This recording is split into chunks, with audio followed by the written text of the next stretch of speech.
এই জন্য গুনাহ পাপ দোস্ত একবার দুইবার না, হাজার হাজার বার এই পৃথিবীতে আল্লাহ উদাহরণ দেখাইছে, একবার দুইবার না, যে আল্লাহ তাআলা বুঝাইছে পাপীর শাস্তি নাফরমানের ধ্বংসই হয়, আজ না হয় কাল।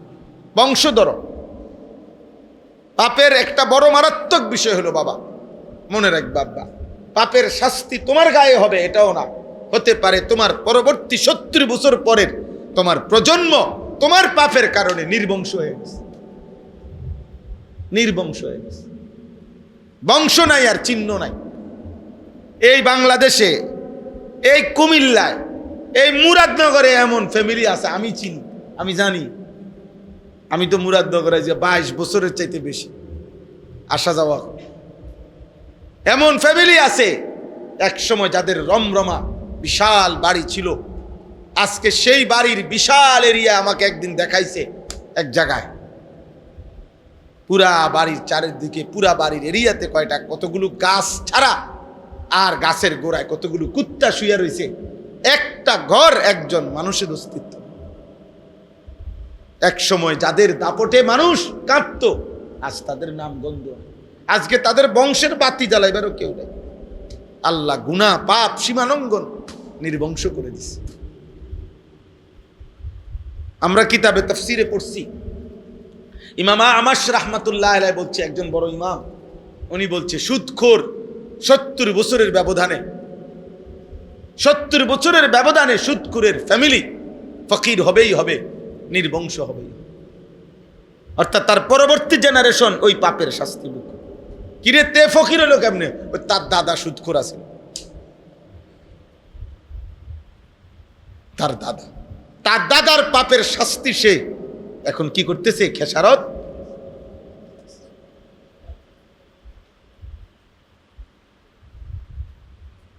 একটা বাংলা ভাষার কবিতা আছে, গান আছে, এক পুরুষে যোগায় ধন, এক পুরুষে খায়, আরেক পুরুষ আইসা দেখে খাওয়ার কিছু না, আমার 3 পুরুষ। কবিতা গান, অর্থ হইল তৃতীয় পুরুষ আইতে আইতে সব শেষ।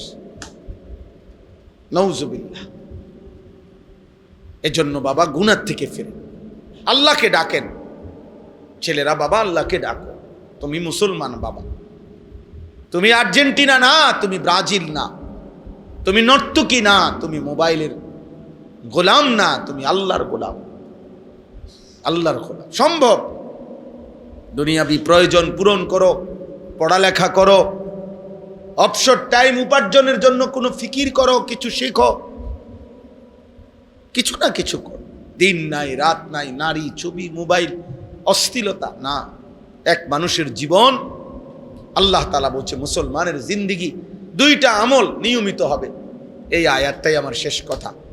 উতলু মা উহিয়া ইলাইকা মিনাল কিতাব ওয়া আকিমিস সালাহ। আল্লাহ নবীজিকে বলছে, বন্ধু আমার বান্দা ইমানদার, শতভাগ যতজন ইমানদার হবে প্রত্যেকের জন্য বাধ্যতামূলক 2টি আমল বাধ্যতামূলক করে।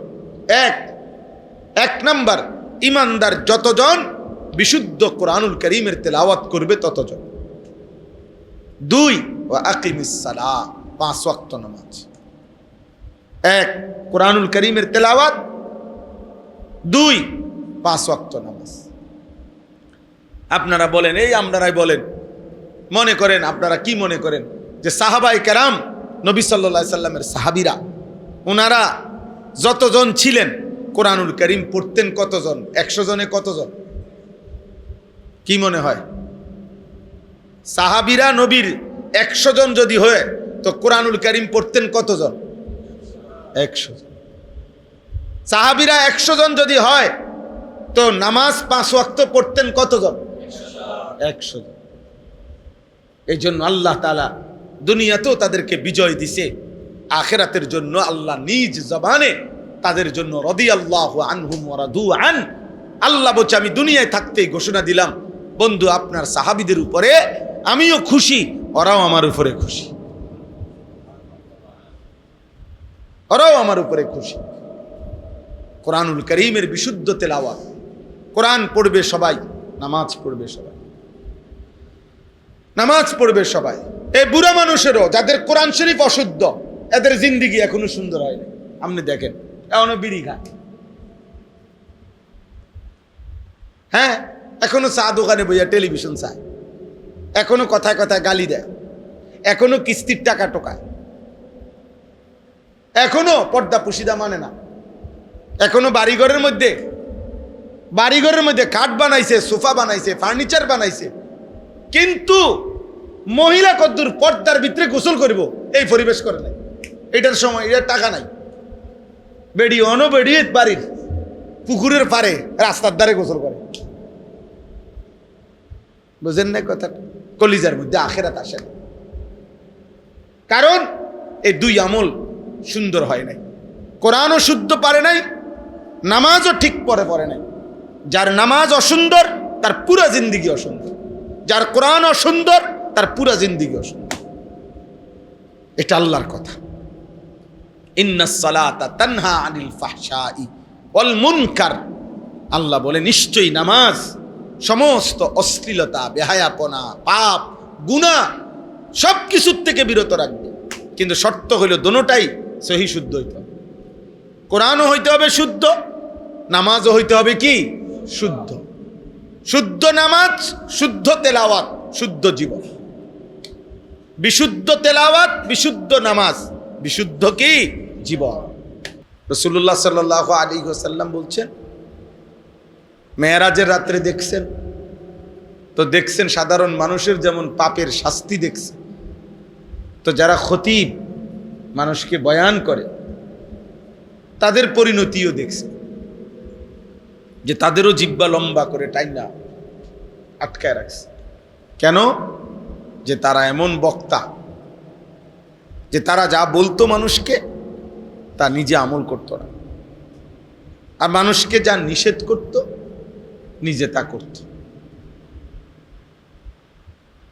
এই দ্বিমুখী আচরণের কারণে নবী সাল্লাল্লাহু আলাইহি সাল্লাম দেখছে যারা খতিব, বক্তা, ওয়াইজ, তাদেরও শাস্তি হচ্ছে,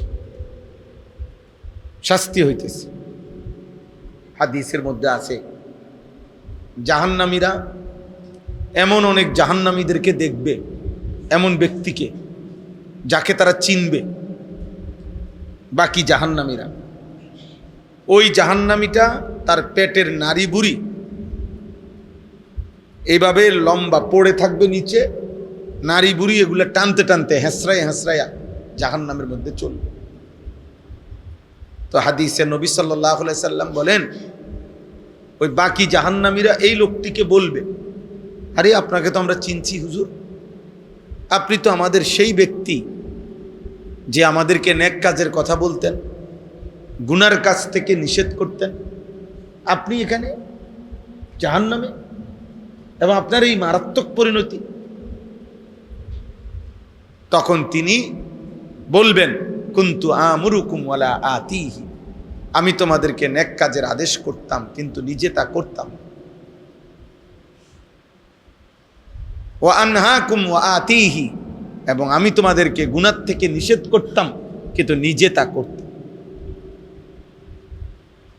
নিজে তা কি করতাম। ফলে আজকে আমারও এই পরিণতি।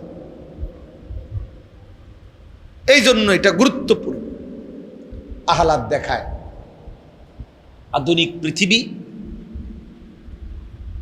এই নতুন করে আমাদেরকে বুঝাই দিছে ইদানিংকালে। এটা বেশি হয়েছে আজকে 15-20 বছর ধরে,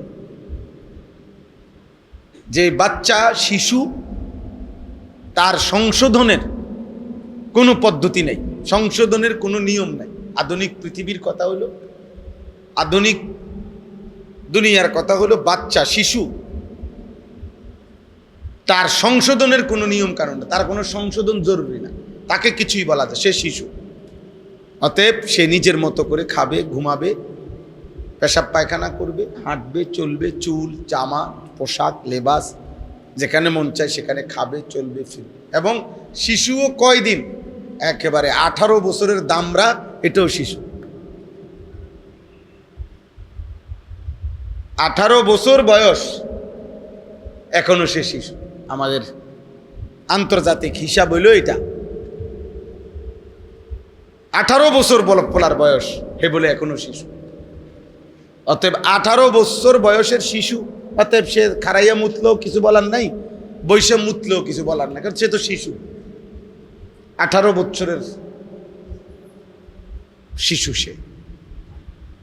এই কারণে এইটা যখন খুব টেলিভিশন দেখতে দেখতে, অ্যাডভার্টাইজ দেখতে দেখতে, হ্যাঁ, নাফরমানরা অবিরত বলতে বলতে এখন মুসলিম সংখ্যাগরিষ্ঠ অভিভাবকের মাথায় এটা ঢুকছে যে বাচ্চাকে কিছু বলা যাবে না। আর বাচ্চা তো একবারে 18 বছর পর্যন্ত। বাংলাদেশের আইনও তো 18 বছর পর্যন্ত শিশু। বাংলাদেশের আর ভিন্ন আইন আসবে কই থেকে? আন্তর্জাতিক আইন। যার কারণে ছেলেদের এই করুণ পরিণতি। আগে দুষ্ট ছিল একটা সমাজে, একটি এলাকায় এই 2-4 জন দুষ্ট ছিল, অসৎ ছিল, সব যুগে চরিত্রহীন ছিল, মদখোর, জুয়ারি, নারী লুবি, এগুলো ছিল আগেও, অল্প ছিল, সিফা সাফা কোনাকানির মধ্যে খুব গোপনে আড়ালে ছিল, কিন্তু এরকম প্রকাশ্য বেয়াদব আগে ছিল। এত কম বয়সী ছেলে, অথচ বাবা মা, পাড়া মহল্লা, সমাজ, ধর্ম, ইসলাম, ঈমান কিছুর সাথে তার দিকে তাকাইলে বোঝা যায় না যে সে কি তার বাপের মতো, না তার দাদার মতো, না তাগো গ্রামের মানুষের মতো, না ইমাম সাহেবের মতো। কার মতো সাজছে সে নিজেরে? তার দেশের কারুর লগে মিল নেই। এমনকি আপনি এই ছেলেদেরকে জিজ্ঞাসা করেন, তারা যে স্কুলে পড়ে, স্কুলের স্যারের লগেও তার চুল চেহারার মিল নেই। তাহলে তুই রে বাবা, তুই পড়ো কোথায় আর সাজো কোথায়? পড়ো কার কাছে, থাকো কার কাছে? বুঝেন নাই কথা? এই হলো হালাল, একেবারে বিচ্ছিন্ন করে। শুধু এই বড় একটা কারণ হলো এইটা যে অভিভাবক ওনাদের মাথায় এটা ঢুকাইছে দুষ্টরা, শয়তানরা, যে বাচ্চাকে কিছুই বলা যাবে না, কিছুই বলা যাবে। ও শুধু ললিপপ খাবে, বাচ্চা মোবাইল টিপবে, বাচ্চা যা মন চায় তাই করবে। বাচ্চা মানুষ, শিশু। অতএব এই কারণে ছেলেটা পৌঁছতে পৌঁছতে অপেক্ষা করতে আছে 18 বছর, মানে পচা গইল্লা যখন গন্ধ ছুটছে, তো এরপরে গিয়ে তার শিশু কম শেষ হয়েছে, এর মধ্যে সে নষ্ট হয়ে গেছে। অথচ আল্লাহর নবী সাল্লাল্লাহু আলাইহি ওয়াসাল্লাম স্পষ্ট হাদিসে বলছেন, তোমাদের সন্তান যদি 10 বছর হয়, আল্লাহর নবী বলছেন, এবার যদি নামাজ না পড়ে, ছেলে হোক মেয়ে হোক, আল্লাহর নবী বলছে অবশ্যই প্রহার করো, শাসন করো, শাসন করো। 10 বছরের আগে প্রহার করার অনুমতি নাই, কিন্তু বেত রাখার আদেশ আছে। হাদিস নবীজি বলছে, ঘরের মধ্যে লাঠি রাখো, বেত রাখো, যেন ছোট বাচ্চাও ভয় পায়। অনিয়ম করা যাবে না, কিন্তু 10 বছরের আগে আঘাত করবা না। কিন্তু 10 বছর হলেই এবার যদি নামাজ না পড়ে, ওয়াদরিবুহুম আলাইহা, এবার তাকে বেত্রাঘাত করে। আমাদের 10 বছরের বাচ্চাকে যদি প্রত্যেক অভিভাবক এটা বুঝতো, এই কথাটা শুধু 10 বছর বয়সী বাচ্চাকে সংশোধন করা শতভাগ সম্ভব। এখনই না তার ঘাড় মোটা হয়ে গেছে 16 বছর বয়স দেখে, তে তেড়াবি করে, তে মাতবুরি করে। 10 বছরের পরে একদিনও ছেড়ে দেওয়া মানে তারে শেষ করে দেওয়া। এরপরেই সে গাঁড় ফাঁক দিয়ে লাগবে, হেঁটে বলবে বাইর থাকতাম না। বুঝেন নাই? আমি হোটেলে কাম করুম, আমি অটো চালাম, অটো চালালে তো ডেলি 300 টাকা, অসুবিধা কি? আব্বা গীতা, আবার আমার মোবাইল আমি টিপমু, আমি বেডি দেখমু, নারী দেখমু, আমার বন্ধু বান্ধবের লগে আড্ডা দেবো। নবী সাল্লাল্লাহু আলাইহি ওয়াসাল্লাম বলছেন, 7 বছর বয়স থেকেই নামাজের কথা বলতে থাকো। বলতে বলতে যখন 10 বছর হবে, 3 বছর বলছো, 3 বছর পরে 10 বছর পূর্ণ হলে এবার আঘাত করো, প্রহার করো, শাসন করো, এবার আর ছেড়ে দিও না। তাহলে যিনি রাহমাতুল লিল আলামিন, যিনি এই সৃষ্টি জগতে আল্লাহর পরে সবচেয়ে বেশি দয়া মায়া যার, সেই নবী যদি বলে প্রহার করো, তো ওনার চাইতে বেশি মায়া আছে কার? মানুষের মধ্যে আমাদের নবী সাল্লাল্লাহু আলাইহি সাল্লামের চাইতে বেশি মায়া কার? বলেন না, তোমরা বলো না ছেলেরা, তোমরা বলো। এই তোমরাই অল্প কয়জন ছেলে বসছো, তোমরাই বলো না বাপ, এত অল্প বয়সে তোমাদেরকে কে আল্লাহ ভুলাই দিল? এত অল্প বয়সে ইসলামী জীবন তোমাদের কেমনে ভুলে গেল? এত অল্প বয়সে নবী সাল্লাল্লাহু আলাইহি সাল্লাম, সাহাবা, ওনাদেরকে তোমরা ভুলে গেলা কেন? বলো। এটাই কারণ, অভিভাবকের গাফলতি। অভিভাবকের গাফলতি, আর সুযোগ পাইলেই আগাছা বড় হয়ে যায়। এটাই নিয়ম। আগাছা নিয়মিত কাটতে হয়, নাই তো আগাছা ধানের আগে কি হয়ে যায়? বড়। আগাছা আগে বড় হয়ে যায়, এই জন্য অসভ্যতা আগে বেড়ে যায়। ফেলে রাখলে কাউকে গুনাহ করাইবার জন্য, ইবাদতের জন্য কষ্ট করতে হয়, আমলের জন্য তাকে জোর করতে হয়, শাসন করতে হয়, বলতে হয়, টেনে ধরতে হয়। গুনাহ করাইবার জন্য কাউরে উৎসাহিত করতে হয় না, ছাড়া দিলেই হয়। গুনাই তারে টাইনা নিবে, মোবাইলই তারে টাইনা নিবে, নর্তকী তাকে টাইনা নিবে, সমবয়সী অসৎ বন্ধুই তাকে টেনে নিবে। খুব অল্প সময়ে পরে জাহান্নামের কিনারে পৌঁছাই দিবে, জাহান্নামের কিনারে পৌঁছে। এই জন্য ছেলেরা, বাবা, সবাইকে বলি, আপনাদেরকেও বলি, আমি ব্যক্তিগতভাবে কখনোই ঘাবড়াই না, কম হোক বেশি হোক। যখনই আমি বলার সুযোগ পাই, যেখানেই সুযোগ পাই, বলার চেষ্টা করি। আলহামদুলিল্লাহ, আমাদের মুরাদনগর বড় মাদ্রাসায় আজকে মাসিক ইসলাহি মাহফিল। আল্লামা মুফতি আমজাদ সাহেব খুব আবদার করছেন, ওই না আমার দাওয়াত আগে ছিল না, মাঝখানে আমি একটু সময় 40-45 মিনিট সেখানে বয়ান করতে হয়েছে। পুরা মাদ্রাসার তালিবে ইলমরা বসছে, এই জন্য গেছিলাম, না তার একটু আগে আসতে পারতাম। তাইলে আমি সবাইকে বললাম, তোমরা যারা ছেলে আছো বা এই 10 জন হও, 1 জন হও, আমার কোনো অসুবিধা নাই। কারণ আমি তো কোনো প্রার্থীও না, আমার কোনো নির্দিষ্ট রাজনৈতিক কোনো দল নাই, অথবা রাজনৈতিক কোনো দলের সাপোর্টও করি না। কাজেই আমার লোক বেশি হইতে হবে, জনপ্রিয়তা হইতে হবে তো জরুরি না, আমার আল্লাহর কথা বলা দরকার। একজনকে বললেও নেকি হবে, 1 লক্ষকে বললেও কি হবে? নেকি। আমার নেকি দরকার, সওয়াব দরকার। কিন্তু আপনারা মনে রাখবেন, ছেলেরা তোমরাও মনে রাখবে, এই কথা সত্য যে আব্বা, কেউ যদি টেনে না ধরে, কেউ যদি গুনাহ থেকে না ফিরায়, তুমি নিজে পারতা না। এই জন্য কোনো মানুষের জীবনের সবচেয়ে বড় সৌভাগ্য এমন একজন উত্তম অভিভাবক পাওয়া, যে তাকে গুনাহ থেকে ফিরায়, নেক কাজে আগায়া দেয়।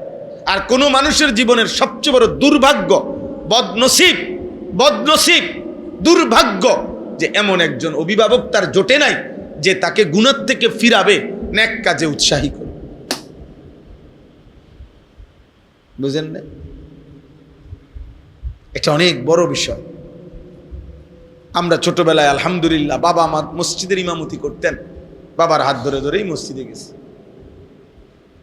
ছোটবেলায় মা আজীবন, আমি ছোটবেলা কি, আমি যখন বিবাহিত, খেদমত করি, আমার 2টা বাচ্চা হয়েছে যখন, 2 সন্তানের বাপ যখন, তখনও আমার আম্মাই আমার ঘরে ফজরের নামাজের জন্য প্রতিদিন উঠাইতেন।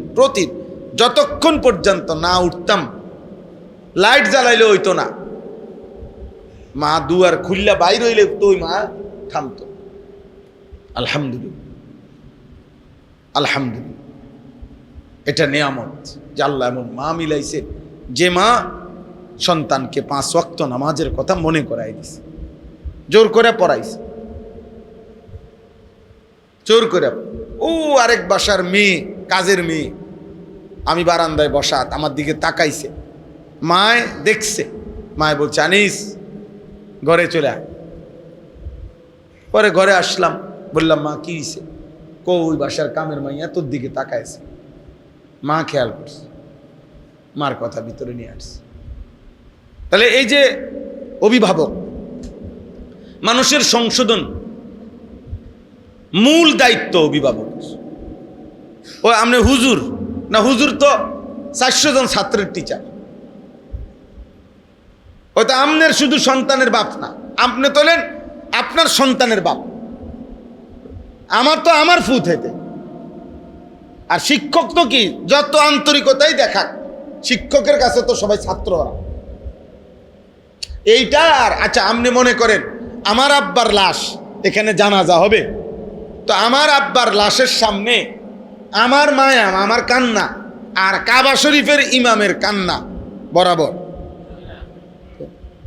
আমার আব্বার লাশের সামনে যদি কাবা শরীফের ইমামও আইয়ে, উনার ব্যথা আর আমার ব্যথা কি এক হবে?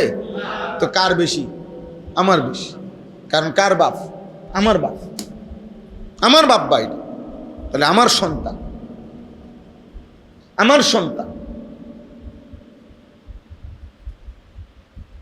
তোমাদেরকে বলি ছেলেরা, তোমরাও মনে রাখবে আব্বা, এই পৃথিবী এটাই চলমান ধারা। আজকে তুমি ছেলে, আগামী দিনে তুমিই বাপ। তার মানে তোমারও আল্লাহ তাআলা সন্তান দিবে, আর আজকের পাপ আর নাফরমানির শাস্তি তোমার সন্তান তোমারে ফিরায় দিবে। আমরা ছোটবেলায় শুনতাম, গ্রাম্য কথা কইতো, ফুতে বাফেরে মারছে, মারতে মারতে গাছের লেবু গাছ না ডালিম গাছের কাছ পর্যন্ত লইয়া গেছে। বাফে এবার কানতে কানতে ফুতের ধরে হাত ধরে কইতেছে, ফুত আমারে তুই মারতে মারতে আর নিস না হেদিন। এটা গ্রাম্য কথা আর কি, আর নিস না, আমারে আর মারিস না ফুত।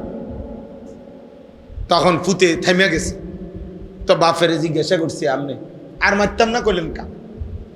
আমিও আমার আব্বারে মারতে মারতে এর দূরে আনছিলাম। এটা একটা গ্রাম্য কথা আর কি। আমিও আমার আব্বারে মারতে মারতে এর দূরে আনছিলাম। কাজে এর থেকে বেশি নিস না, তাহলে তোর ফুত তোরেও আরো বেশি নিবি। তার মানে তোমাদের এই পাপ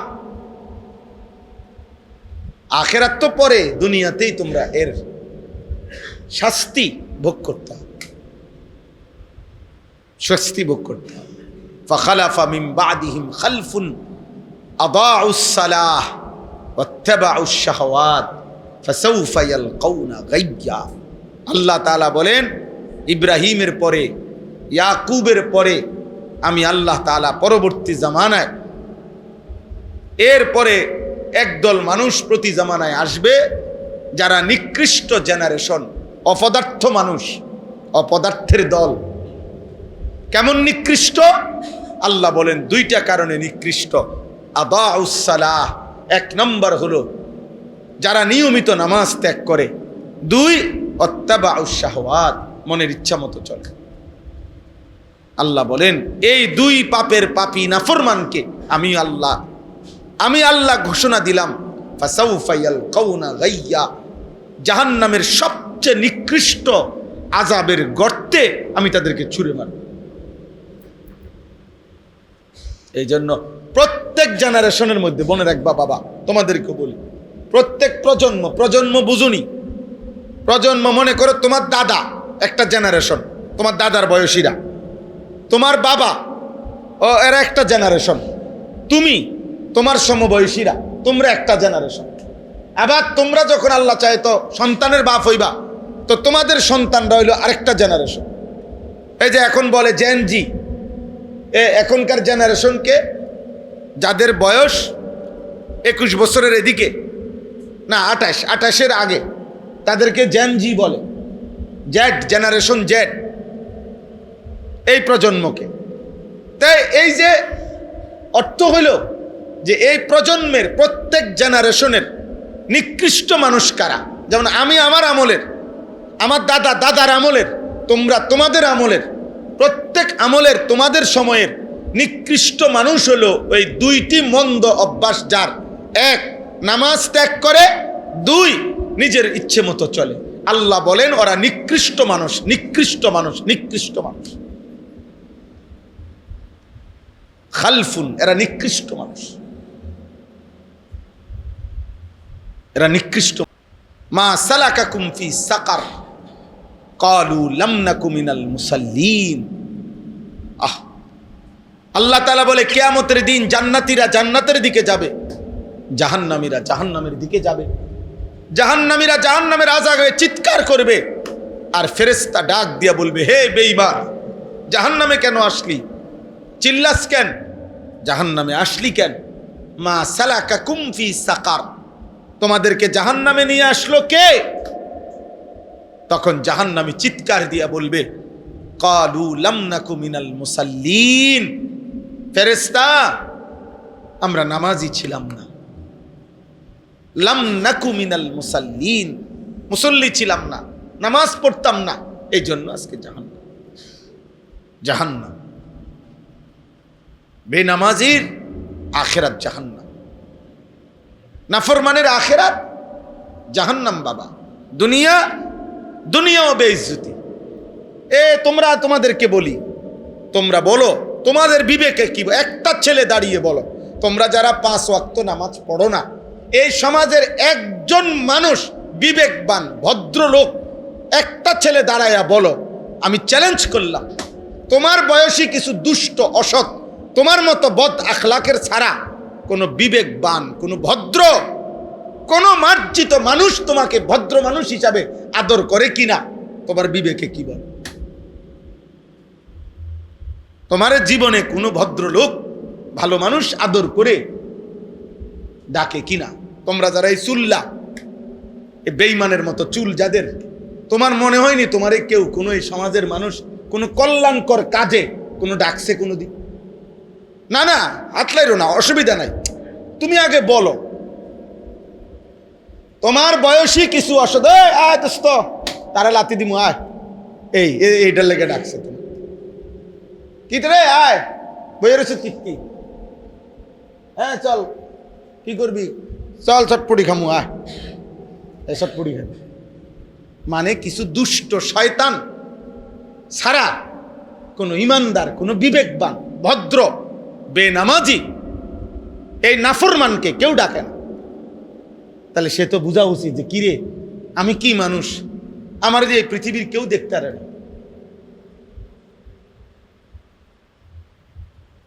বিবেক যখন মরে যায়, এতটুকু দেমাগও চলে যায়, এতটুকু দেমাগও থাকে না। এই জন্য আমরা খুব চিন্তিত, আমাদের এটা ভাবনা, আমার এক একজনের এক একটা মিশন, ফিকির। আমার এটা ফিকির যে আমি ছেলেদেরকে এটা বুঝাইতে চাই যে আব্বা, তুমি, তোমার দুনিয়াতে কেউ সম্মান করেনি, তুমি হেডা কো, আখেরাত থৌ, আচ্ছা রাখো, আখেরাত নাহলে রাখো। দুনিয়াতে এই মদখোর, নেশাখোর, গাঞ্জাখোর, ফুট্টাখোর, বাবাখোর, এগুলার দুনিয়াতে কেউ ইজ্জত করেনি, বলেন না মৌলানা সাহেব? কি রে আব্বা কও না? বেনামাজি ছেলে তোমার দুনিয়ায় কেউ আদর করেনি, আর তোমার সমবয়সী তো তোমার আদর করে না, ও তো ফুর্তি করে, ওরে বাদ দাও তুমি। হ্যাঁ, একজন ভদ্র পর্দানসীন নারী, একজন পর্দানসীন নারী, চরিত্রবান কন্যা, বোন, এরকম কোন বখাটেকে, চুল চেহারা বিদঘুট বেঈমান মুশরিকের মতো, নামাজ নাই, বন্দি নাই, ওরে দেখলে একজন ভদ্র নারী, ভদ্র বোন, কুত্তারে দেখলে যে দূর ভয় না পায়, এই হাইওয়ানকে দেখলে তার চাইতে বেশি ভয়। ও মনে করে কুত্তা কামড়াইলে আমার হয়তো কামড় লাগবে পায়ে, কিন্তু এই হাইওয়ান যদি আমারে ধরে, এই মানুষরূপী জানোয়ার, তাহলে তো আমার ইজ্জত যাবে। এই জন্য বখাটেকে, চরিত্রহীনকে মানুষ কুত্তার চাইতেও বেশি ভয় পায়, কুকুরকে এতটা ভয় পায়, কুকুরকেও না। এই জন্য বাবা,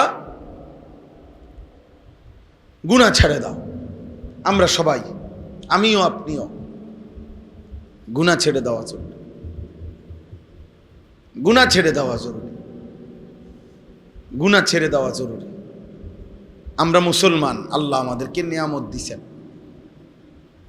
আল্লাহ দিছেন আমাদেরকে, আমাদের কোনো যোগ্যতা নাই। এই পৃথিবীতে 600 কোটির বেশি মানুষ কাফের, মাত্র 250 কোটি মুসলমান। তাহলে সংখ্যাগরিষ্ঠ মানুষ হলো এখনো কাফের। তাহলে 600 কোটি মানুষ যারা কাফের, তাদের সৃষ্টিকর্তা কে? আমরা যারা মুসলমান, আমাদের সৃষ্টিকর্তা কে? তাহলে আমরা যে মুসলমান, এখানে আমাদের যোগ্যতা কি? আর ওরা যে কাফের, ওইখানে তাদের বিষয়টা কি? উভয় এটাই আল্লাহর ফয়সালা, আল্লাহর ফয়সালা। আমি কেন ইমানদার মার ঘরে জন্ম নিলাম, ও কেন হিন্দুর ঘরে জন্ম নিল, ও কেন খ্রিস্টানের ঘরে জন্ম নিল, এটা আল্লাহর দয়া ছাড়া আর কিছু, আল্লাহর দয়া। তাহলে আল্লাহ আমাদেরকে দয়া করে ঈমান দিলেন, আল্লাহ আমাদেরকে দয়া করে মুসলমানের ঘরে জন্ম দিলেন। এখন আমরা যে নিয়ামত আল্লাহ দিলেন, আমরা নিজের হাতে সেটা ফেলে দিচ্ছি। আল্লাহকে যেন আমরা বলতেছি, চুল রাখছি বেঈমানের মতো, আপনার ইসলাম আমার লাগবে না। জামা কাপড় পরছি বেঈমানের মতো, আপনার ইসলাম আমার লাগবে। আপনি আমাকে নবী দিছেন, লাগবে না। বলে শ্রেষ্ঠ নবী দিছি, লাগবে না। আপনার শ্রেষ্ঠ নবী আপনি ধরে রাখেন, আমার আর্জেন্টিনা হইলে সারবে, আমার ব্রাজিল হইলে সারবে। হ্যাঁ, আমার দরকার সিনেমার নর্তকী, আমার দরকার ফুটবলের খেলোয়াড়, আমার দরকার হলো নায়ক গায়ক, আমার দরকার হলো আমার সমবয়সী বখাটে বন্ধু, আমার দরকার হলো নারী, বেডি চাইয়া চাইয়া জীবন শেষ, বেখুব, মাত্র 16 বছর, সারা রাত নারী দেখে। কত বড় নিকৃষ্ট! কিরে, এত অল্প বয়সে মানুষ এত জানোয়ার হয়? এত কম বয়সে বুঝি এত জানোয়ার হয় মানুষ? 18 বছর বয়স, মাত্র 20 বছরও হয়েছে না, সারাদিন সারা রাত মোবাইলে ছবি দেখে, অশ্লীল দৃশ্য, চেহারা কালো হইতে হইতে হাইওয়ান, জানোয়ার, পশুর মতো হয়ে গেছে, চোখ ভিতরে ঢুকে গেছে, দুই পাশের গালের গোশত ভিতরে ঢুকে গেছে অশ্লীলতায়। কারণ ও তো জানে না নারী দেখলে হারাম, ছবি দেখলে বীর্যপাত হয়, ও তো বুঝেও না, ও তো বুঝেও না। ওর শরীর নাফাক থাকে, গুনাহ কিতাবে স্পষ্ট আছে, প্রত্যেক গুনাহ মানুষের শারীরিক শক্তি কমিয়ে দেয় প্রতিবার, প্রতি সেকেন্ড। এর মধ্যে হারাম বীর্যপাত সবচেয়ে বেশি শারীরিক শক্তি নষ্ট করে দেয়। নারী, অশ্লীল ছবি, জিনা, ব্যভিচার, নিজের হাত নিজের নাপাক ব্যবহার, ইত্যাদি ইত্যাদি। সবচেয়ে বেশি একটা ছেলে দেখতে মানুষ মনে হইল, ভিতরে খোলস, কিছু নাই, ভিতরে কিছু। খেলাধুলা মানুষকে মানবতা থেকে, বিবেক বোধ থেকে সরিয়ে দেয়। ওই দিন অনলাইনে আসছে বাংলাদেশের অন্যতম একজন শ্রদ্ধেয় ব্যক্তিত্ব, অসংখ্য দ্বীনি কাজ যিনি করে, জনাব আল্লামা শেখ আহমদুল্লাহ সাহেব সুন্দর একটা হিসাব দিছে যে কাতার বিশ্বকাপ, মানে এর আগে যেই বিশ্বকাপ হয়েছে, এবার হলো 26 সাল, 2022 সালে যেই বিশ্বকাপ হয়েছিল, তো সেই বিশ্বকাপে $220 মিলিয়ন টাকা ব্যয় হয়েছে খেলাতে। অথচ আন্তর্জাতিক জাতিসংঘের হিসাব হলো $40 মিলিয়ন টাকা যদি ব্যয় হইতো পৃথিবীতে, তো 80 লক্ষ না 8 কোটি, হ্যাঁ 8 কোটির চাইতে বেশি ক্ষুধার্ত মানুষের খাবারের প্রয়োজন মিটে যেত। অর্থাৎ একটি বিশ্বকাপে যা খরচ হয় তার 100 ভাগের 1 ভাগ খরচ করিলেও অসংখ্য দারিদ্রতা পৃথিবীর থেকে কমে যাইত। অথচ একেবারে শূন্য, উদ্দেশ্যহীন, লক্ষ্যহীন একটি তামাশার জন্য হাজার হাজার মিলিয়ন ডলার ব্যয় হইতেছে। কেউ জানে না এর আখিরাত বাদ দেন, দুনিয়াবি কোনো ফায়দা নাই। দুনিয়াবি। যেই লোকটা 30 শতক জমি বিক্রি করে একটি দেশের পতাকা বানাইছে, এই চাচা তার সন্তানের জন্য কি রেখে গেল, নিজের জন্য কি রাখে? ওই দেশের খেলোয়াড়রা আইসা বুঝি উনারে মাথা তুল্লা নাচবো? হ্যাঁ, ওরা চিনিনি হেরে এই পাগলের, ওরা চিনিনি, ওরা চিনিনি, ওরার লগে দেখা করতে পারবে নি সে। উল্লাস, মানসিক বিকৃতি, মনের চাহিদা, মনের চাহিদা। এজন্য গুনাহ ছাড়তে হবে। গুনাহ, পাপ, নাফরমানি সমস্ত আযাব, মুসিবত, পেরেশানির কারণ। এই পৃথিবীতে আল্লাহর সৃষ্টির প্রথম ব্যক্তি, আল্লাহর প্রথম সৃষ্টি ইবলিস আল্লাহর কাছ থেকে বিতাড়িত হয়েছে গুনার কারণ। নূহ আলাইহিস সালামের কওম আযাবে ধ্বংস হয়েছে গুনার কারণ। লূত আলাইহিস সালাম, হুদ আলাইহিস সালাম, সালেহ আলাইহিস সালাম, শুআইব আলাইহিস সালাম, ফেরাউন, নমরুদ, কারুন, হামান, শাদ্দাদ সব ধ্বংস হয়েছে আল্লাহর নাফরমানির কারণ, সীমা লঙ্ঘনের কারণ। এজন্য গুনাহ, পাপ দোস্ত একবার দুইবার না, হাজার হাজার বার এই পৃথিবীতে আল্লাহ উদাহরণ দেখাইছে, একবার দুইবার না, যে আল্লাহ তাআলা বুঝাইছে পাপীর শাস্তি, নাফরমানের ধ্বংসই হয়, আজ না হয় কাল। বংশধর পাপের একটা বড় মারাত্মক বিষয় হলো বাবা, মনে রাখ বাবা, পাপের শাস্তি তোমার গায়ে হবে এটাও না, হতে পারে তোমার পরবর্তী 70 বছর পরের তোমার প্রজন্ম তোমার পাপের কারণে নির্বংশ হয়ে গেছে, নির্বংশ হয়ে গেছে, বংশ নাই আর চিহ্ন নাই। এই বাংলাদেশে, এই কুমিল্লায়, এই মুরাদনগরে এমন ফ্যামিলি আছে আমি চিনি, আমি জানি। আমি তো মুরাদনগরে যে 22 বছরের চাইতে বেশি আসা যাওয়া। এমন ফ্যামিলি আছে এক সময় যাদের রমরমা বিশাল বাড়ি ছিল, আজকে সেই বাড়ির বিশাল এরিয়া আমাকে একদিন দেখাইছে এক জায়গায়, পুরা বাড়ির চারিদিকে, পুরা বাড়ির এরিয়াতে কয়টা কতগুলো গাছ ছাড়া আর গাছের গোড়ায় কতগুলো কুত্তা শুয়ে রয়েছে, একটা ঘর, একজন মানুষের অস্তিত্ব। এক সময় যাদের দাপটে মানুষ কাঁপত, আজ তাদের নাম গন্ধ, আজকে তাদের বংশের বাতি জ্বালাইবারও কেউ নেই। আল্লাহ গুনাহ, পাপ, সীমালঙ্ঘন নির্বংশ করে দিছে। আমরা কিতাবে তাফসিরে পড়ছি, ইমাম আমাশ রাহমাতুল্লাহ আলাইহি বলছে, একজন বড় ইমাম, উনি বলছে সুদখোর 70 বছরের ব্যবধানে, 70 বছরের ব্যবধানে সুদখোরের ফ্যামিলি ফকির হবেই হবে, নির্বংশ হবেই। অর্থাৎ তার পরবর্তী জেনারেশন ওই পাপের শাস্তি ভোগ। কিরে তে ফকির হলো কেমনে? ওই তার দাদা সুদখোর আছে,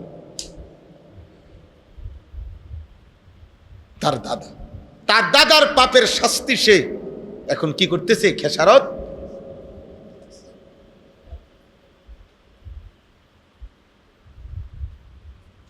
একটা বাংলা ভাষার কবিতা আছে, গান আছে, এক পুরুষে যোগায় ধন, এক পুরুষে খায়, আরেক পুরুষ আইসা দেখে খাওয়ার কিছু না, আমার 3 পুরুষ। কবিতা, গান, অর্থ হইল তৃতীয় পুরুষ আইতে আইতে সব শেষ। নাউজুবিল্লাহ। এজন্য বাবা গুনাহ থেকে ফিরে আল্লাহকে ডাকেন। ছেলেরা বাবা আল্লাহকে ডাকো। তুমি মুসলমান বাবা, তুমি আর্জেন্টিনা না, তুমি ব্রাজিল না, তুমি নর্তকী না, তুমি মোবাইলের গোলাম না, তুমি আল্লাহর গোলাম, আল্লাহর গোলাম। সম্ভব। দুনিয়াবি প্রয়োজন পূরণ করো, পড়ালেখা করো, অবসর টাইম উপার্জনের জন্য কোনো ফিকির করো, কিছু শেখো, কিছু না কিছু করো।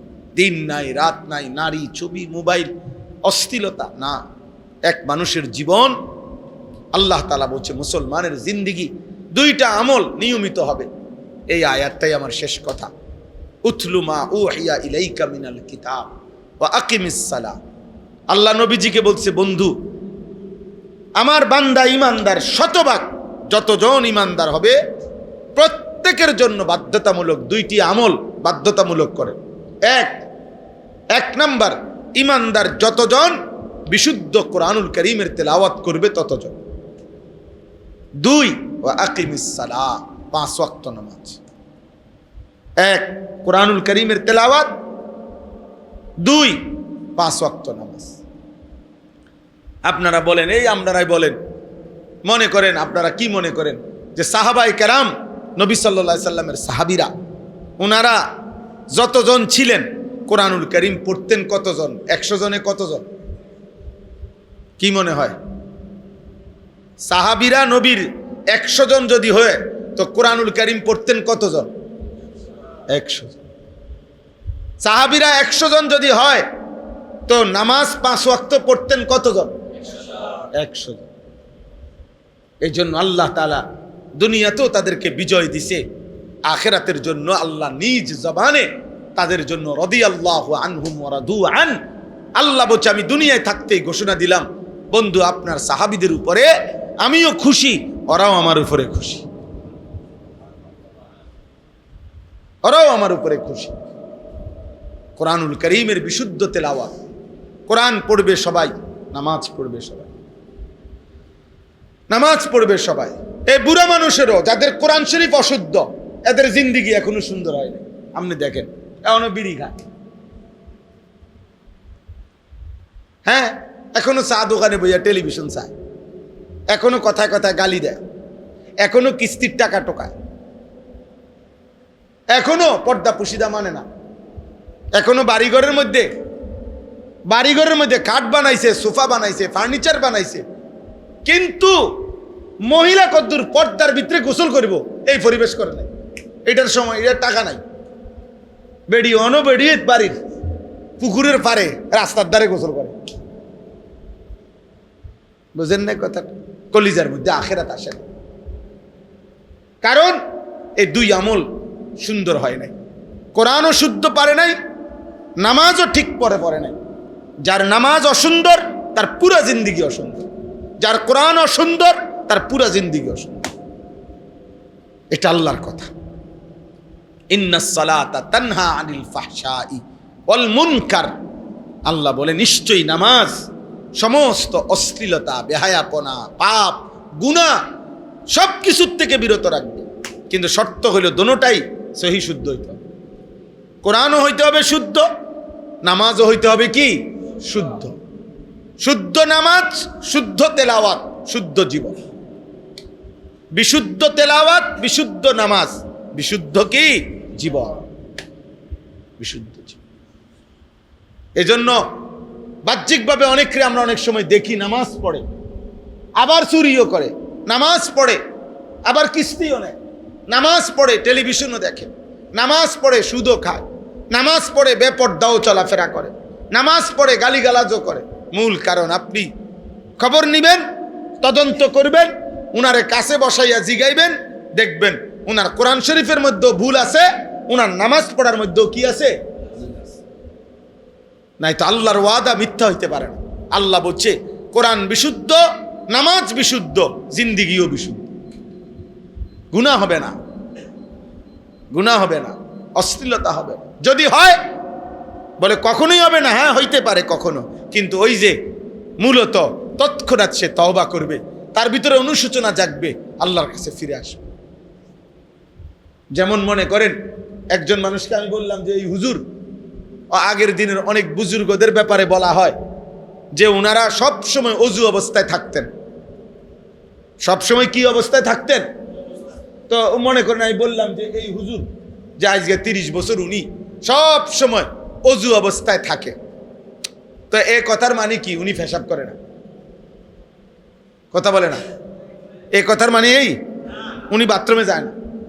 না যাইব, তাহলে উনি সবসময় উজু অবস্থায় থাকে কেমনে?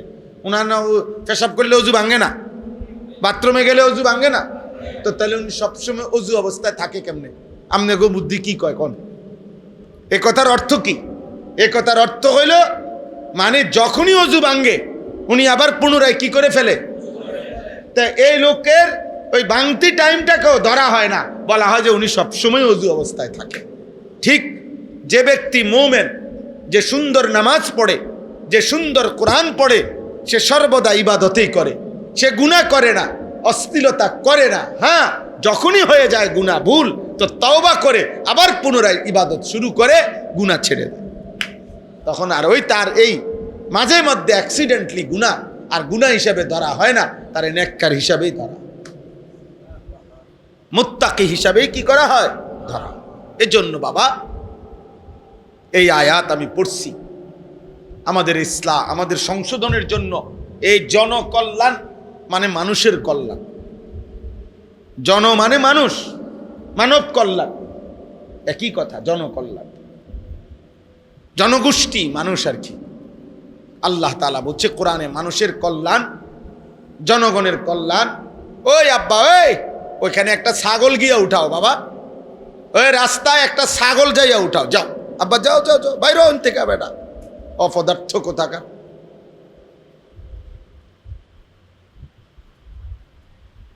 জি, তো এটা জরুরি। মানুষের কল্যাণ, জনকল্যাণ, মানুষের কল্যাণ। মানুষের প্রথম কল্যাণ কি? কোরআনে আল্লাহ স্পষ্ট বলছে, কুনতুম খায়রা উম্মাহ উখরিজাত লিন-নাস তা'মুরুনা বিল মা'রুফ ওয়া তানহাউনা আনিল। মানুষের প্রথম কল্যাণ হলো নেক কাজের আদেশ, গুনার কাজের নিষেধ। কোন মানুষকে নেক কাজের দিকে আনা, গুনার কাজ থেকে ফিরানো, এটাই হচ্ছে জনকল্যাণ, এটাই হচ্ছে মানব কল্যাণ, এটাই হচ্ছে মানবতার প্রথম কল্যাণ। এক মানুষ, মনে করেন আমরা অনেক সময় বুঝাইয়া বলি যে একজন লোকের ঈমান নাই, আরে আবার তার শরীরে রক্ত নাই, মানে এই লোকটার এই মুহূর্তে কালেমাও দরকার, রক্তও দরকার। কোনটা আগে দরকার? বুঝেন না? কোনটা আগে দরকার? ঈমান আগে দরকার না রক্ত আগে দরকার? ঈমান আগে দরকার। কারণ রক্তের অভাবে তার মৃত্যু হবে, ঈমানের অভাবে জাহান্নামী। রক্তের অভাবে সর্বোচ্চ কি হবে? কিন্তু ঈমানের অভাবে কি হবে? জাহান্নামী, জাহান্নামী। হযরত ইউসুফ আলাইহিস সালাম কোরআনে আছে, ইউসুফ আলাইহিস সালাম যখন জেলে গেছেন ওই জুলাইখার ঘটনার পরে, ওনারে জুলাইখা কই পাঠাইছে? জেলখানায়। ইউসুফ আলাইহিস সালাম জেলখানার মধ্যে 9 বছর জেল খাটছে চরিত্রের পবিত্রতার জন্য।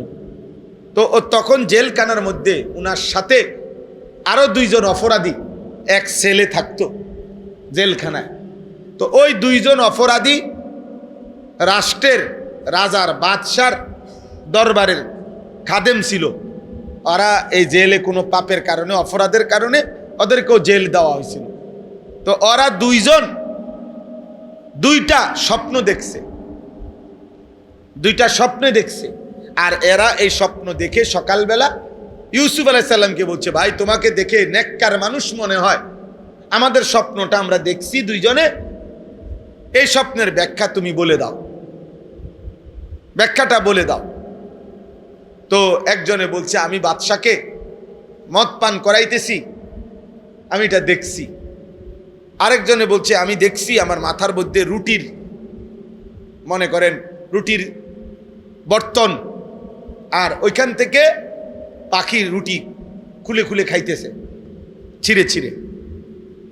তো ইউসুফ আলাইহিস সালাম তাদেরকে স্বপ্নের ব্যাখ্যা বলছে, কিন্তু কোরআনে আছে এই ব্যাখ্যা বলার আগে ইউসুফ আলাইহিস সালাম প্রথম তাদেরকে বলছে, এখানে এই 2 জনের একজনের স্বপ্নের ব্যাখ্যা হলো সে জেলখানার থেকে মুক্তি পাবে আর বাদশা তাকে হত্যা করবে।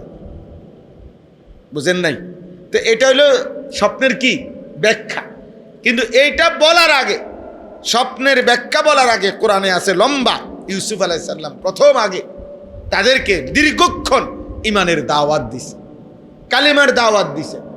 আগে বলছে, বাবা এটাকে বুঝতে চেষ্টা করো, আরবাবুম মুতাফাররিকুনা খায়র আমিল্লাহুল ওয়াহিদুল কাহ্হার।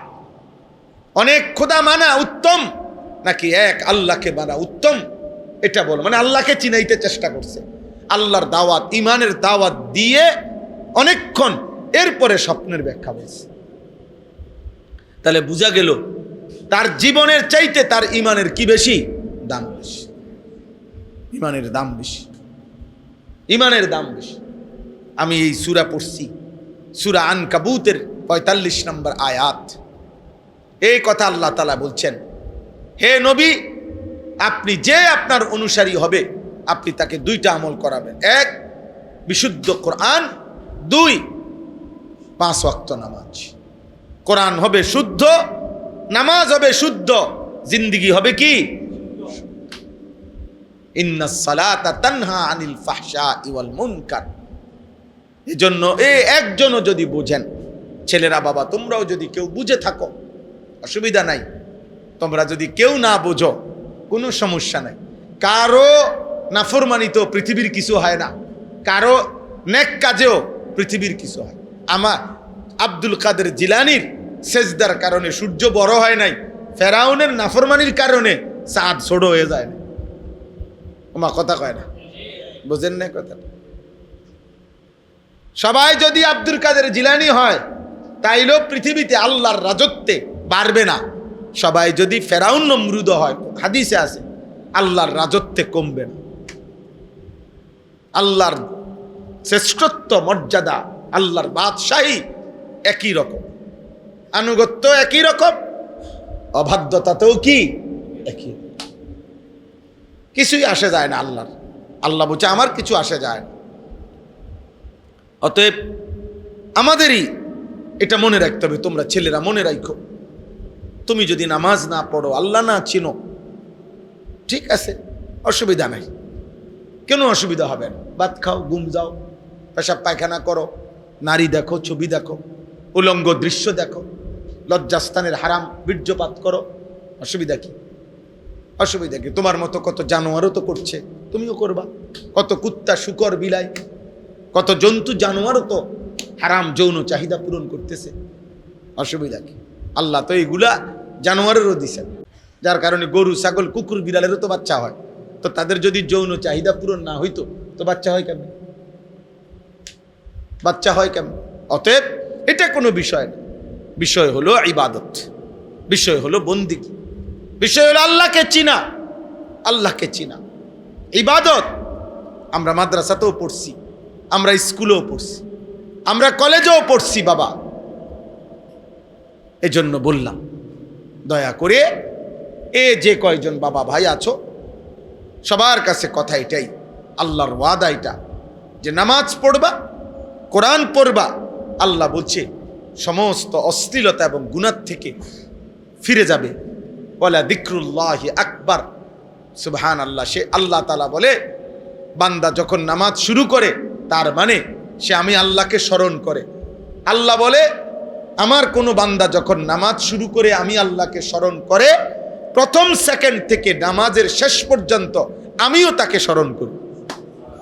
আর আল্লাহ বলেন বান্দা তুমি আমাকে স্মরণ করিলে যেটুক হয়, আমি তোমাকে স্মরণ করিলে আকবার তার চাইতে বেশি হয়। ওয়ালা যিকরুল্লাহি আকবার,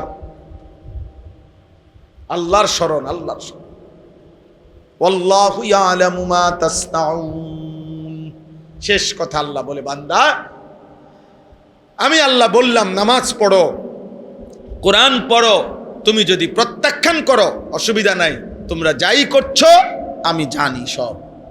যথাসময়েই আমি আল্লাহ বিচারও করব, ফায়সালাও, কোনো অসুবিধা নাই। বান্দা খাও, করতে থাকো। আমি দুনিয়া পরীক্ষার জন্য রাখছি। পরীক্ষার হলে যেই স্যারে পড়াইছে উনিও যদি হল গার্ড দেয়, ওনার ছাত্র উনি নিজ চোখে দেখতেছে রহিমপুর রে করিমপুর লে খেলাইছে, কিন্তু উনি কিছু বলে না, একবারও বলে না। অথচ উনি একবার যদি বলে দিত করে র হবে, ঠিক হয়ে যাইতো। উনি বলে না, পরীক্ষা চলতেছে। কি চলতেছে? আগেই তো সব পড়ানো হয়েছে। আল্লাহ তাআলা বলেন আমি নবী পাঠাইলাম, আলেম পাঠাইলাম, কোরআন পাঠাইলাম, বলে দিলাম বিস্তারিত। এবার সে কর্ম করতেছে, কর্মের মধ্যে নাফরমানি করছে। আল্লাহ ইচ্ছা করলে ফেরেশতা দিয়া থাপ্পড় দিতে পারতেন, বাট একটা টানা সটকনা দেবো, আজান হইছে এখন কোন দিকে যাও, মসজিদে না যাইবা। জীবনে যদি একবার থাপ্পড় দিত ফেরেশতা, তো তার 14 গোষ্ঠী আর কোনোদিন মসজিদ ছাড়তো না। কিন্তু আল্লাহ বলে না, এটা আমি করব না, এটা করলে তো আমি বাধ্যই করে নিলাম না, আমি বাধ্য করে করতে চাই না, আমি পরীক্ষা করে করতে চাই। আমি পরীক্ষা করছি, আমি পরীক্ষা করছি। এজন্য আল্লাহ তাআলা বলছে, বান্দা তোমরা যাই করছো আমি জানি। এই একটা আয়াতই পড়ছি, এই আয়াতের মধ্যে দুইটা কথা আল্লাহ বলছেন, কোরআনুল কারীমের তেলাওয়াত এবং 5 ওয়াক্ত নামাজ। যারাই আসছো বসছো, বাবা আপনারাও, ছেলেরা তোমরাও, 10 জন হোক, 5 জন হোক, 50 জন হোক, কোনো অসুবিধা নাই। আল্লাহর কথা কম বেশির কাছে কিছু না, কিন্তু একজনও মনে রাখো, কোরআন পড়ো, আল্লাহকে চিনো, আল্লাহকে চেনো, 5 ওয়াক্ত নামাজ পড়ো, ফজরের নামাজ পড়ো। দয়া করে তোমরা যাদের চুল এগুলো এরকম বিকট বেঈমানের চুল, বাবা এটা কাটো, চারিদিকে সমান করো। হাদিসে আছে আল্লাহর নবী সাল্লাল্লাহু আলাইহি সাল্লাম, ওনার একজন সাহাবী হযরত জাফর ইবনে আবি তালেব, নবীজির আপন চাচাতো ভাই, আবু তালেবের ছেলে। এই সাহাবী মুতার যুদ্ধে শাহাদাত বরণ করছিলেন। তো যেদিন যুদ্ধে শাহাদাত বরণ করছে, সেদিন আল্লাহর নবী সাল্লাল্লাহু আলাইহি সাল্লাম মদিনায় বসা, উনি মুতার যুদ্ধ একটা নির্দিষ্ট অনেক দূরে, ওখানে উনি শহীদ হয়েছেন। ওনার খবর নিয়ে, ওনার শাহাদাতের খবর নিয়ে নবীজি নিজে ওনার বাড়িতে গেছে, ওনার স্ত্রী সন্তানদেরকে জানাবে, সান্ত্বনা দিবে। চাচাতো ভাই তো আপন, তো গিয়া দেখছে নবীজি ওই চাচাতো ভাই জাফরের 3 ছেলে ওনার সামনে দৌড়াই আসছে। ছেলেগুলো কাঁদতেছে বাবার মৃত্যুর কথা শুনে, নবীজিও কাঁদছে, আদর করছে, এদের সান্ত্বনা দিছে। হাদিসে স্পষ্ট আছে, ওই দিন যেদিন বাবা মারা গেছে, শহীদ হয়েছে যুদ্ধে ওনাদের, এই দিন এই 3 ছেলেকে নবীজি তাকাইয়া দেখছে, ওদের চুল একটু বড়। তো আল্লাহর নবী, হাদিসের মধ্যে আছে, নবীজি সাহাবীদেরকে বললেন, চুল কাটতে পারে যে তাকে ডেকে নিয়ে আসো, উদউলি আল হাল্লাক, চুল কাটনেওয়ালা, তাকে আমার কাছে আনো। তো এরপরে নিজে উপস্থিত থেকে 3 ভাতিজার বাবার মৃত্যুর শাহাদাতের খবরের দিনও আগে চুল কাইটা সুন্দর করে ঠিক করে দিছে, কারণ এটা গুরুত্বপূর্ণ। বুঝো নাই? অতএব এই ঝাঁকড়া চুল, বাম দিকে, ডান দিকে, সামনের দিকে, বেঈমানের চুল, মুশরিকের চুল। অথবা মাঝখানে চুল, চারিদিকে কাটা, মানে নিচে একদম নাই, অথবা একদিকে নাই, 2 দিকে নাই, এটা বেঈমানের চুল। এবং এটা হাদিসে স্পষ্ট আছে, আল্লাহর নবী সাল্লাল্লাহু আলাইহি সাল্লাম, নাহা রাসূলুল্লাহ সাল্লাল্লাহু আলাইহি সাল্লাম আল কাযা, আল্লাহর নবী কাযা এই পদ্ধতির চুল রাখতে নিষেধ করেছেন। হাদিসে আছে, মানে কি, আইয়ুহলিকা বাদাহু ওয়া ইয়াতরুকা বাদাহু, চুল পুরাটা মাথার কিছু অংশ রাখা, কিছু অংশ একদম কেটে ফেলা, আল্লাহ রসুল এটা নিষেধ করেছে। হাদিস, বিশুদ্ধ হাদিস। এজন্য আবারও বলছি, তুমি প্রত্যাখ্যান করো, আমার কোনো অসুবিধা নেই, আমি বলার দরকার বলছি, আমি বললে সোয়াব হইব, আমি বিশ্বাস করি আমার, খালাস, আমি চেষ্টা করলাম, আমি বললাম কোনোভাবে বেঈমানদের কোনো জার্সি কেউ গায়ে দিও না, এই নাম্বারওয়ালা জার্সি, এগুলো কোনো দলের, কারণ খেলা শুধু খেলা, সামান্য সময়ের জন্য যদি কারো শরীর চর্চা, শরীয়তের পর্দা ঠিক রেখে খেলতো, একটু নড়াচড়া করতো, দৌড়াদৌড়ি করতো, কোনো অসুবিধা ছিল না।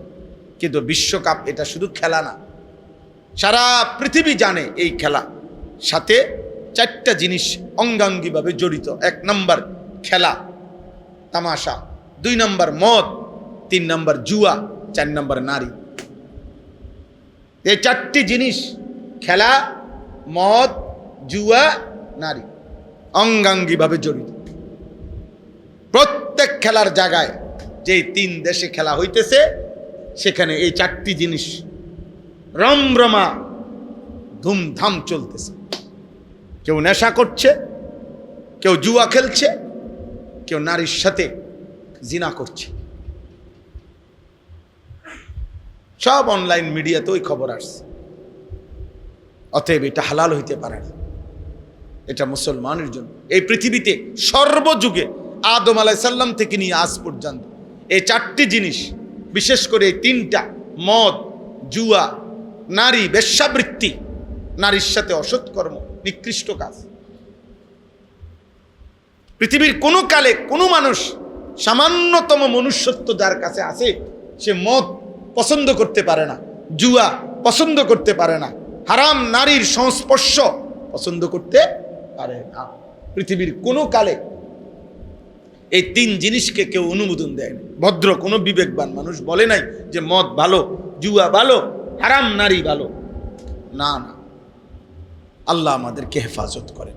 তাহলে আমরা ইনশাআল্লাহ মসজিদে ইমাম সাহেব আছেন, মসজিদওয়ালারা আছেন, তোমরা ফাঁকে ফাঁকে আশেপাশে মাদ্রাসা আছে, যার যার সুবিধা মতো কখনো 1 ঘন্টা, কখনো 2 ঘন্টা আপনারা বাবারাও কম বেশি ওযু শিখেন, নামাজ শিখেন, কোরআন শিখেন, আল্লাহকে চিনেন, হালাল হারাম চিনেন। আমরা চেষ্টা করি, আমার মাদ্রাসা কুমিল্লা ক্যান্টনমেন্টে আলহামদুলিল্লাহ আমি চেষ্টা করি ছেলেদেরকেও যেমন মাদ্রাসায় সারা বছর পড়াই, স্কুল কলেজের ছেলেদের জন্য আমি 2 মাস 3 মাস পর পর জেনারেল ছেলেদের জন্য ওযু, নামাজ, সূরা, কেরাত, দোয়া, কালাম শিখাবার জন্য কোর্স করি। এই শনিবার দিনও হয়েছে 13ই জুন, এই গত শনিবারে প্রায় 250 স্কুল কলেজের ছেলে সকাল 8টা থেকে রাত 9টা পর্যন্ত দিন শিখছে আমাদের মাদ্রাসা। ওযু, নামাজ, সূরা, কেরাত, রুকু, সেজদা আলহামদুলিল্লাহ আমরা শিখাইছি। গত বছর আমরা প্রায় 1300-1400-র উপরে ছেলে স্কুল কলেজে আমরা ওযু নামাজ শিখাইছি আলহামদুলিল্লাহ। মনে রাখো বাবা, শেষ কথা হলো তোমরা একটা জিনিস মনে আমি প্রত্যেক দিন বলি, এই যারা মনে করো নারী, ছবি, মোবাইল, অশ্লীল উলঙ্গ দৃশ্য, নামাজ নাই, সেজদা নাই, ফজর নাই, দিন শরীয়ত নাই, সারাক্ষণ নষ্টামি আর নোংরামি করে মনে করো এটা ভাইব না যে পুরা সমাজ তোমাদের মতো ভাইসা গেছে। না, মনে রাখো তোমাদের বয়সী লক্ষ লক্ষ যুবক ছেলে আলহামদুলিল্লাহ প্রতিদিন স্কুল কলেজে পড়ে। এমন ছেলেও আমাদের মহব্বত করে যারা রাত্রিবেলা তাহাজ্জুদে সেজদা করে, 5 ওয়াক্ত নামাজ মসজিদের জামাতে পড়ে। আলহামদুলিল্লাহ। তোমাকেও যদি কারো দেখতে মন চায় আমার লগে যোগাযোগ করো, আমি দেখাবো ইনশাআল্লাহ। কোটিপতির, হ্যাঁ কোটি কোটি টাকার সম্পদশালী ব্যক্তির সন্তানও নামাজ পড়ে, হালাল হারাম মেনে চলে, চোখ নামায়া চলে।